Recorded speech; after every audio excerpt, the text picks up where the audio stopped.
Bonjour à toutes, bonjour à tous, bienvenue sur le quart d'heure pot de vin. Le podcast, comme son nom l'indique, est dédié au pot de vigne et au pot de vin. Ce podcast est sponsorisé par le restaurant Le Maurice, un restaurant familial situé 24 rue Carnot.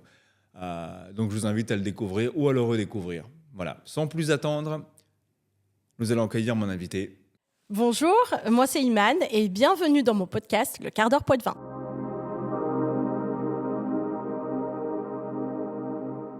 Excellent, merci beaucoup Iman. Écoute, on a eu l'occasion d'échanger un petit peu tout à l'heure en off. La première question, c'est est-ce que tu peux te présenter succinctement qui tu es et ton métier? Yes. Alors moi c'est Iman, j'ai 39 ans, j'habite à Poitiers depuis 1 an et je travaille toujours à Paris parce que je suis consultante spécialisée en transformation des organisations et aussi coach en devenir, donc coach des organisations, bientôt certifiée et formatrice. Donc je combine en fait les 3 casquettes voilà, dans différentes boîtes, des cabinets de conseil pour les grandes entreprises. Excellent, excellent. Et du coup, on va revenir un petit peu en détail peut-être tout à l'heure, cette navette un petit peu Paris-Poitiers. Qu'est-ce qui t'a amené à Poitiers en fait Oui, c'est une excellente question. Alors, je connaissais déjà Poitiers depuis quelques années parce que j'ai une sœur qui habite à Poitiers, en fait, qui a fait ses études à Poitiers, des études de droit. Et je faisais souvent, en fait, les week-ends, quelques allers-retours pour lui rendre visite. Et puis, je trouvais toujours que Poitiers, ça avait un côté très convivial, très humain. Il y avait beaucoup de proximité. Les choses étaient simples, faciles. On respirait le bon air. Enfin, voilà, moi, je sortais de Paris, donc forcément, ça me dépaysait un petit peu.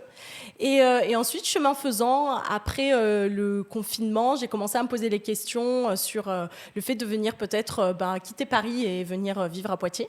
Et voilà, et donc je me suis installée il y a 1 an à Poitiers, voilà, ici, mais en continuant à travailler à Paris, évidemment, parce que je n'ai pas pu trouver en fait mon activité ici, mais voilà. Ok, très bien. Et ton activité, justement, peux-tu nous en dire un petit peu plus, s'il te plaît? Oui, alors c'est une activité que j'exerce depuis 15 ans. Okay. C'est une activité en fait qui tourne autour en fait de la transformation des organisations. La transformation des organisations, c'est-à-dire toute entreprise, que ce soit une grande ou une petite entreprise qui décide, ou une organisation, une administration publique, une institution. Donc ça peut être secteur privé, secteur public. Toute organisation qui décide en fait de se restructurer, donc de manière organisationnelle. Donc ça peut être une acquisition, une fusion, ou ça peut être aussi, par exemple, le déploiement d'un nouvel outil.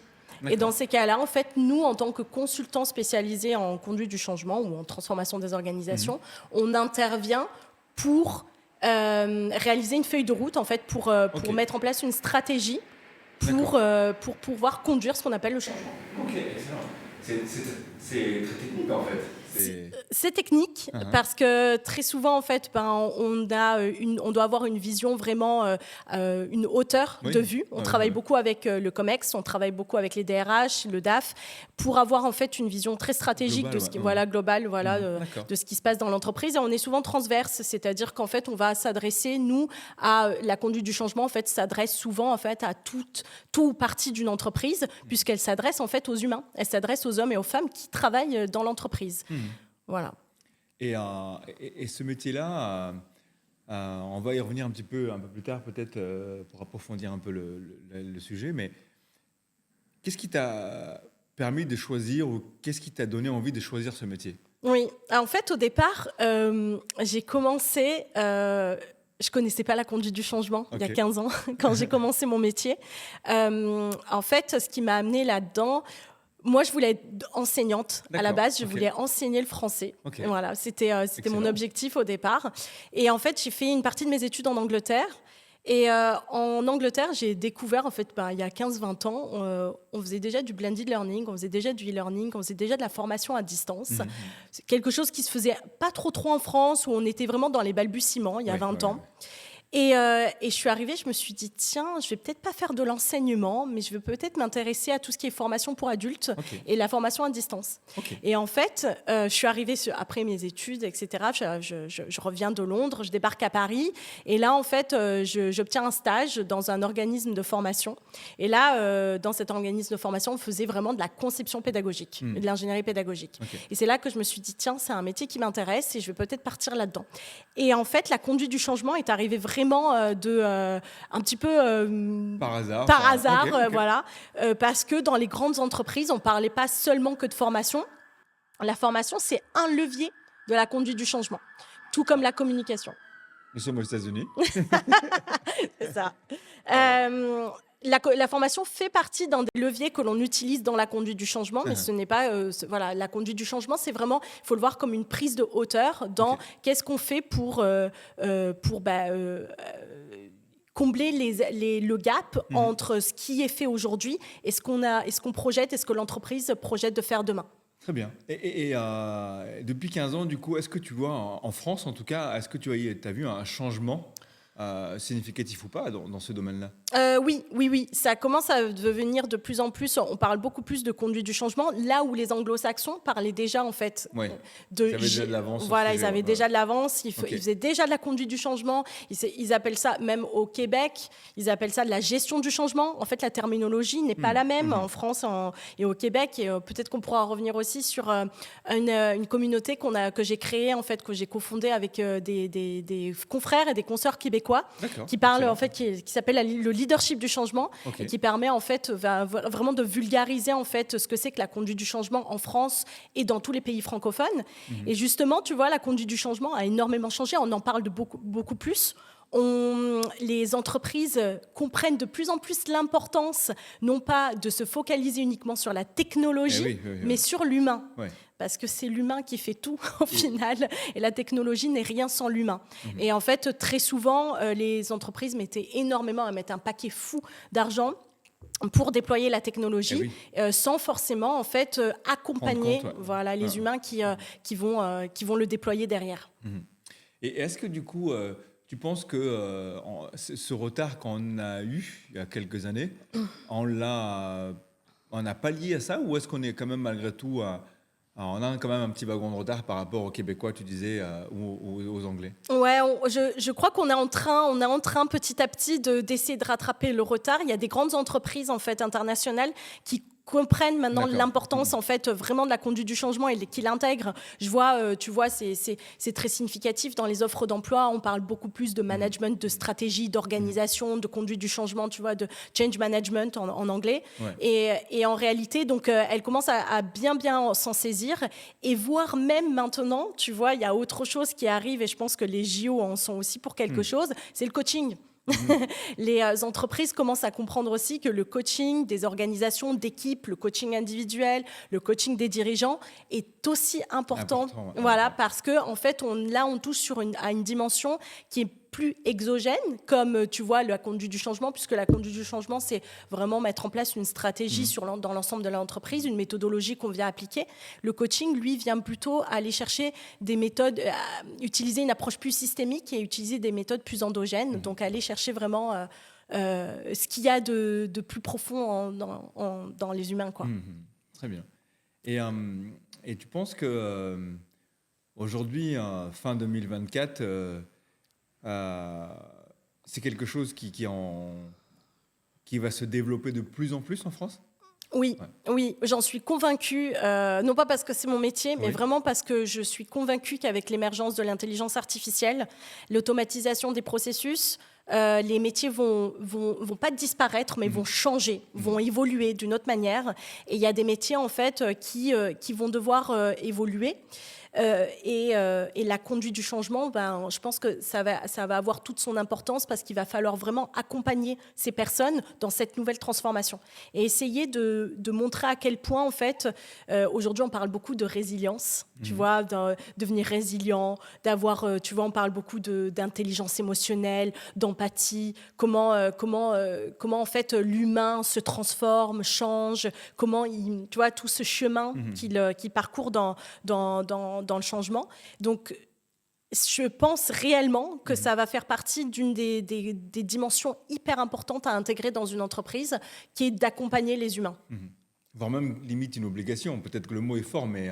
Oui, okay. oui. Surtout que, en fait, tu vois, dans la conduite du changement, on a une dimension très forte de formation, parce qu'à un moment donné, quand tu mets en place une stratégie du changement, tu pars en fait de l'existant, tu fais un diagnostic et tu dis, voilà ce qu'il y a actuellement, voilà ce vers quoi on va tendre, que ce soit avec le nouvel outil, de nouveaux process, etc. Donc, comment je fais pour combler cet écart? Il y a la formation. Et donc, la formation, on ne pourra jamais s'en passer. Oui, c'est une évolution perpétuelle, du coup. Tout à fait. Tu parlais tout à l'heure d'IA. Comment, de manière très concrète, l'IA aujourd'hui est intégrée dans ton métier, par exemple? Oui, moi, dans mon métier, l'intelligence artificielle, je l'utilise surtout pour... concrètement, par exemple, lorsque tu as envie de... Il y a beaucoup d'aspects que l'intelligence artificielle nous aide en fait, à gagner énormément de temps. Que ce soit, par exemple, on utilise l'IA pour répondre à des propals, par exemple, des propositions commerciales. Tu vois, ça peut nous aider rapidement à un gain de temps, à structurer. Tu vois, donc pour nous, c'est un gain de temps, de productivité.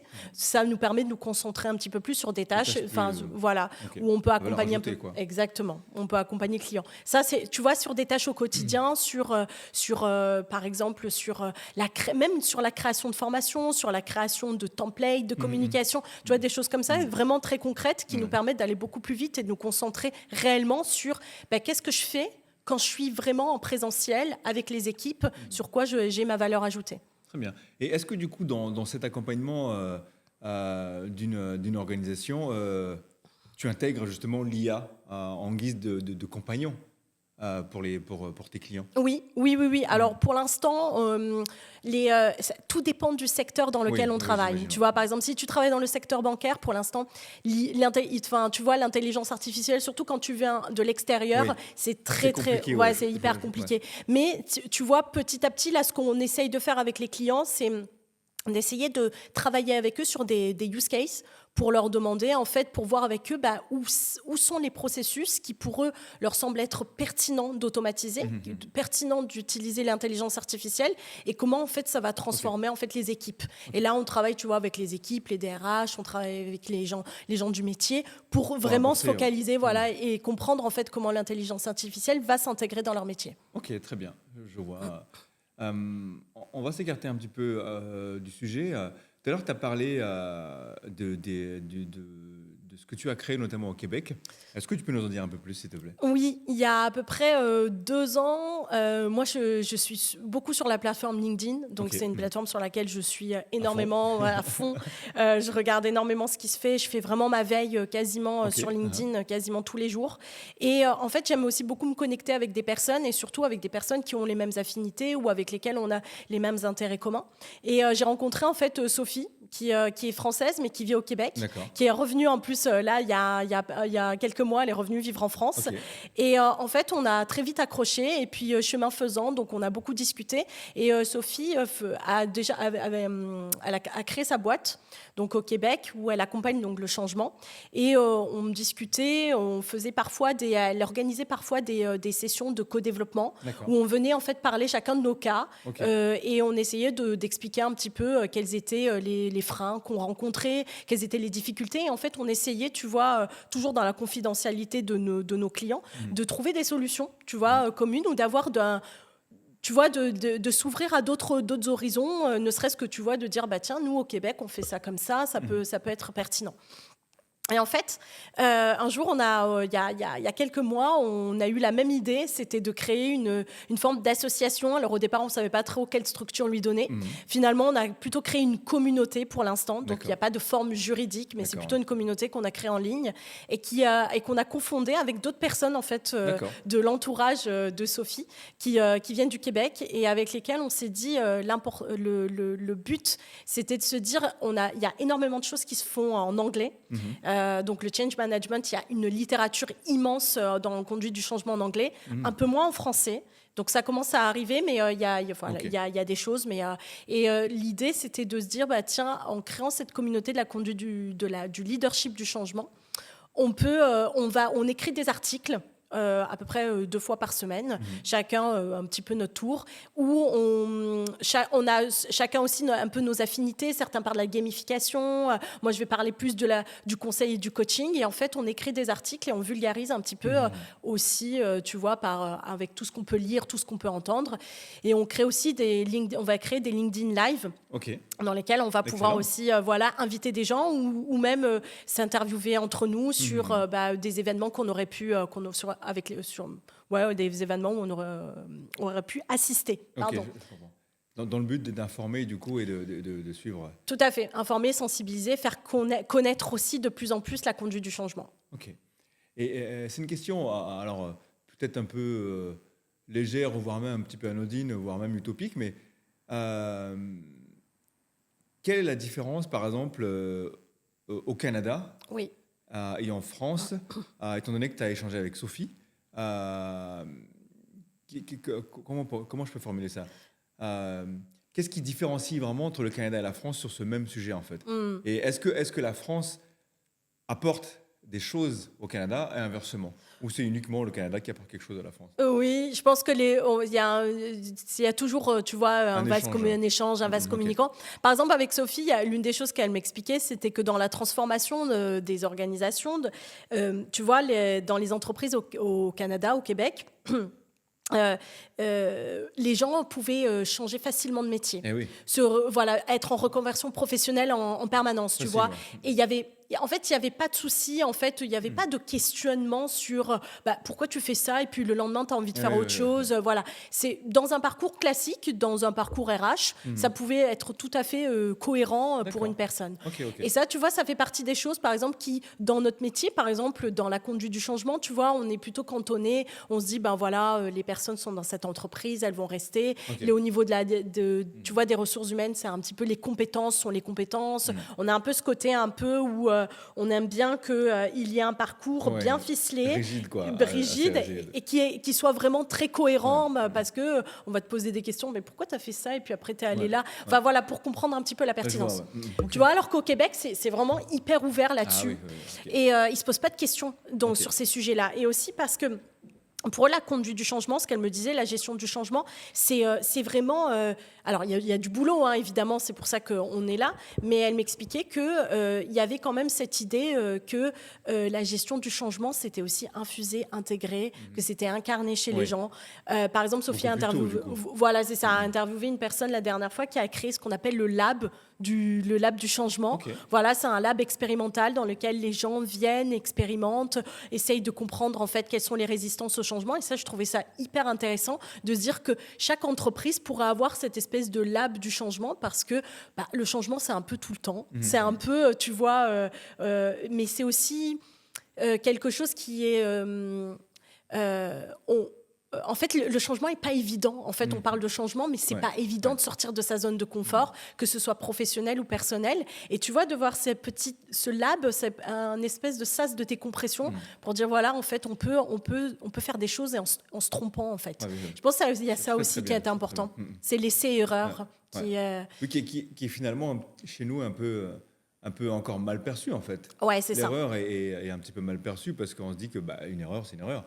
Alors que dans les pays anglo-saxons notamment, ça fait partie des enseignements. Exactement.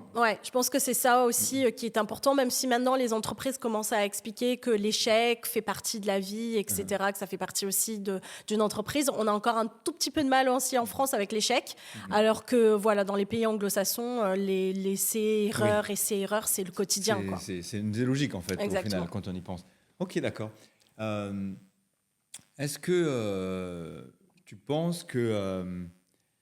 alors, c'est une question qui va peut-être pas plaire à tout le monde, mais est-ce que tu penses qu'en France, on est justement contre le changement, où on a vraiment du mal à aller dans le changement, contrairement au Canada, par exemple, tu disais. Ouais. Je dirais que... sur mes 15 ans d'expérience, oui, j'ai vu beaucoup de résistance au changement, dans des secteurs plus que d'autres. Et dans des... tu vois, je dirais que c'est aussi une question un peu générationnelle aussi, Ouais. tu vois. Dans les entreprises, avant, les gens rentraient, ils avaient... Ils faisaient carrière, en fait. Ils faisaient quasiment. carrière, Ouais. voilà. Le changement, c'était pas trop, voilà. C'était peut-être une fois tous les 30 ans qu'on changeait d'outil ou qu'on faisait quelque chose de nouveau. Là, ça commence à devenir de plus en plus courant. Tu vois, tu as aussi pas mal d'entrepreneurs maintenant. Tu as des startups, tu as des choses qui changent, tu as l'innovation, la disruption, enfin voilà, tu vois. Et aussi, il y a l'ubérisation pas mal, qui a changé aussi la donne. Mais tu vois, dans les grosses entreprises, il y a quand même, tu vois, des fois, c'est un gros paquebot, une grosse machine qu'il faut amener, tu vois.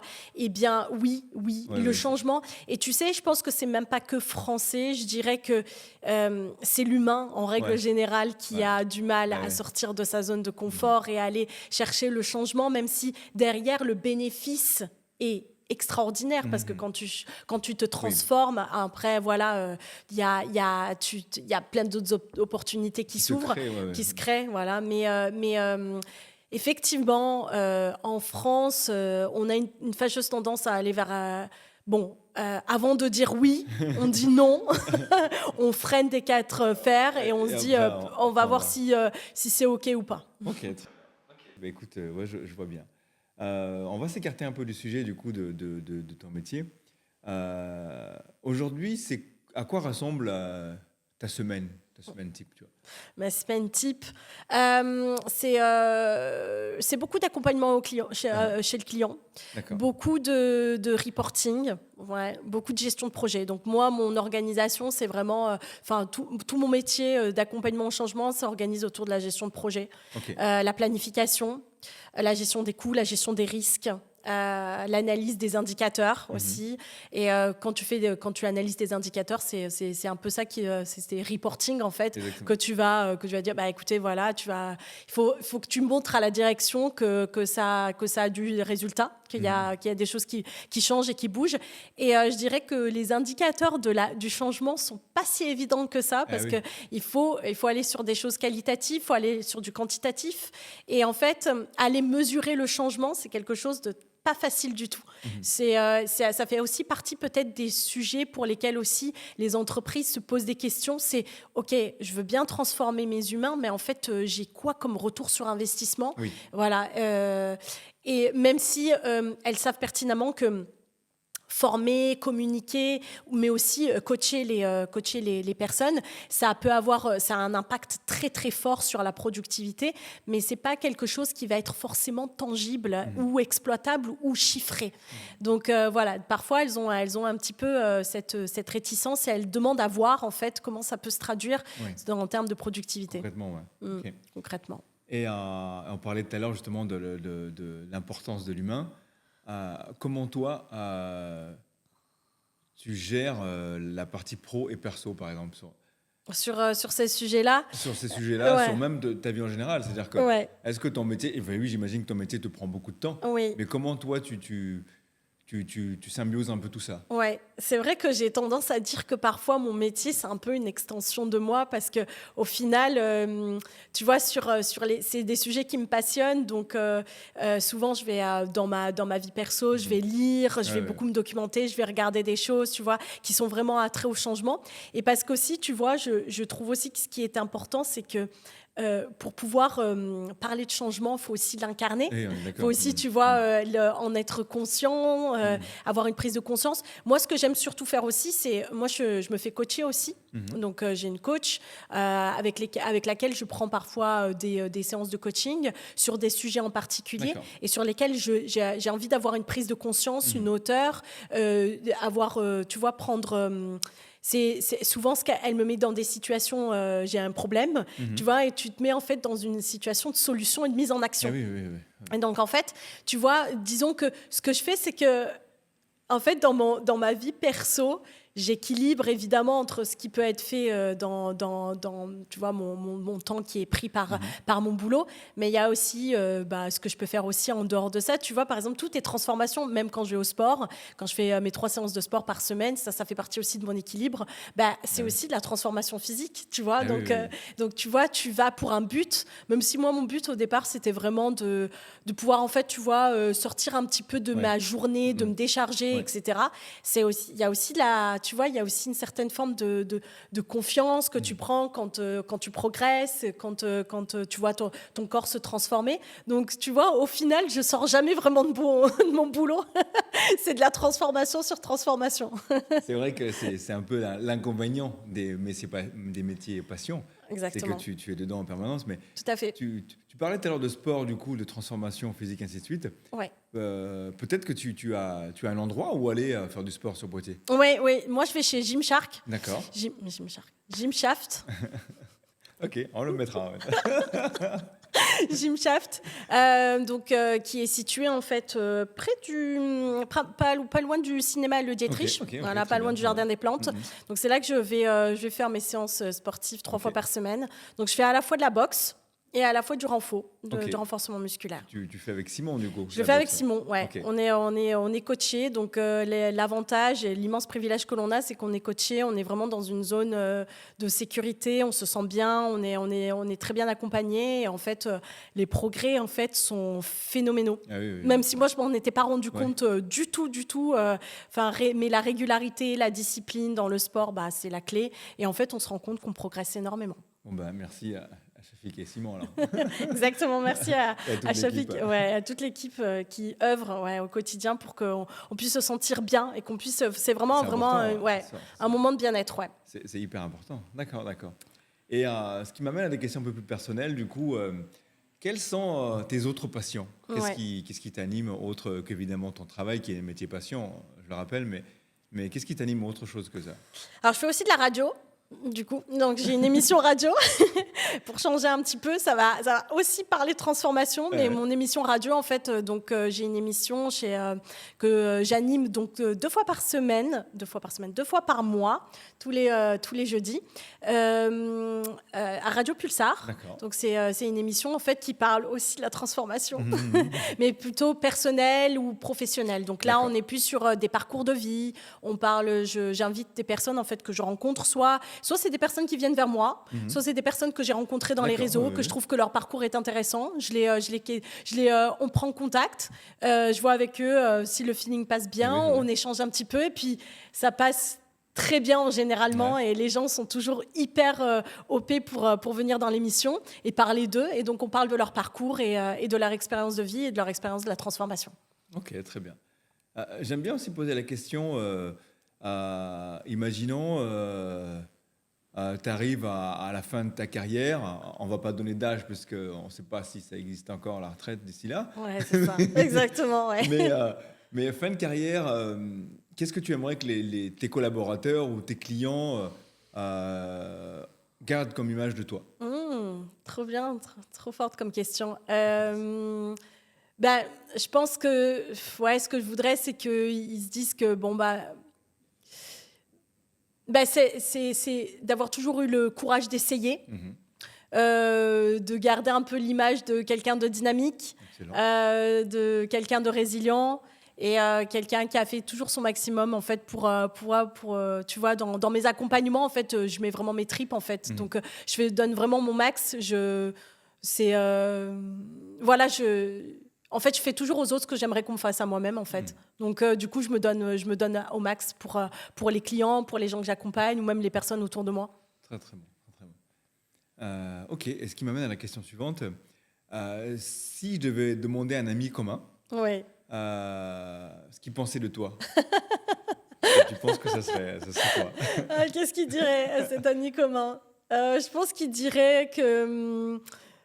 qu'on passe des bons moments, qu'on rigole bien, j'espère en tout cas, que j'ai un peu d'humour, que j'essaye toujours de voir le positif. Ouais, je suis quelqu'un de profondément optimiste, qui a profondément la foi, qui a de l'espoir aussi, et qui voit toujours, en fait, j'essaie toujours de voir le bien chez les gens, et d'être toujours dans la mise en action, dans l'entrain, dans le mouvement, et on y va, quoi. On y va et on n'a pas peur. Excellent. Vu que tu es quelqu'un d'optimiste, j'ai une petite question du coup sur quelle est ta vision du monde aujourd'hui?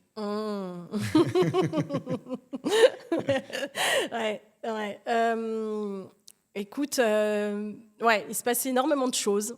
Parfois c'est morose. Alors j'essaye de pas trop, j'essaye de sélectionner, tu vois, les informations que je regarde. Je sélectionne beaucoup. J'évite de me parasiter d'informations qui sont, tu vois, qui sont pas bonnes ou qui seraient trop dures. Tout en gardant, tu vois, un pied sur terre et en ayant conscience de ce qui se passe.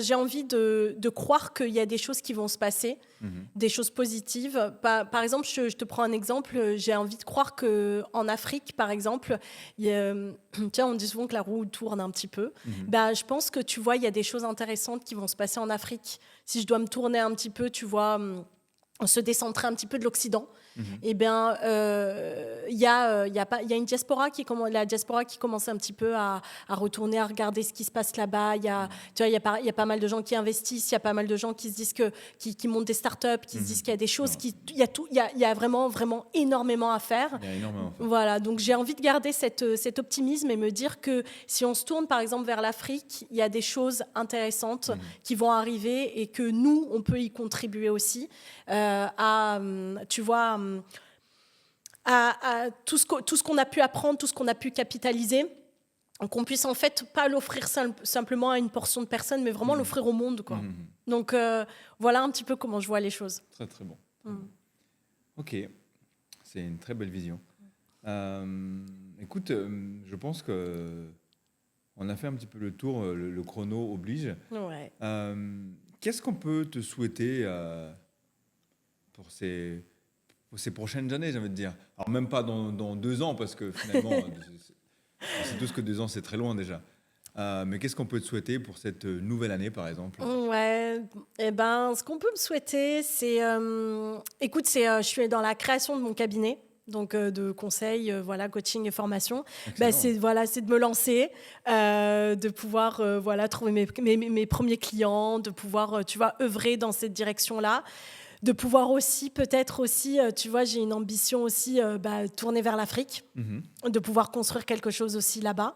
Donc voilà, d'avoir cette expansion, j'ai toujours en tête, tu vois, cette expansion internationale, parce que étant, tu vois, d'une double culture, j'aurai toujours un pied ici, un pied ailleurs, n'importe où dans le monde.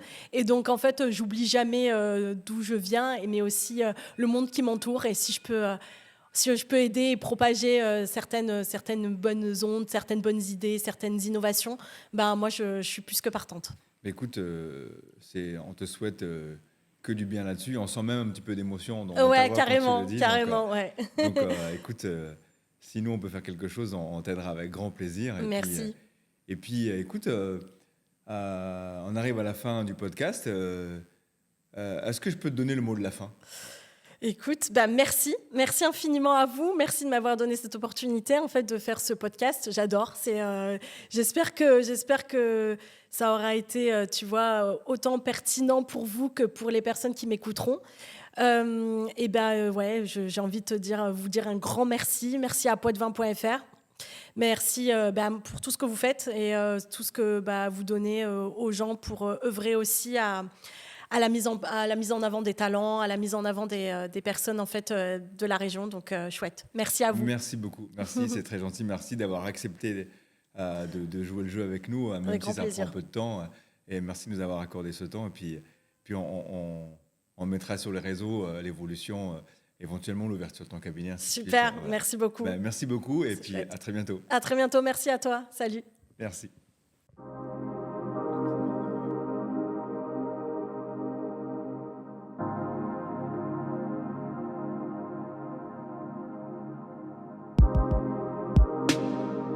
Et gauche dans la ville là. Tout ça c'est pas l'avenir, je m'attache pas à cette ville là.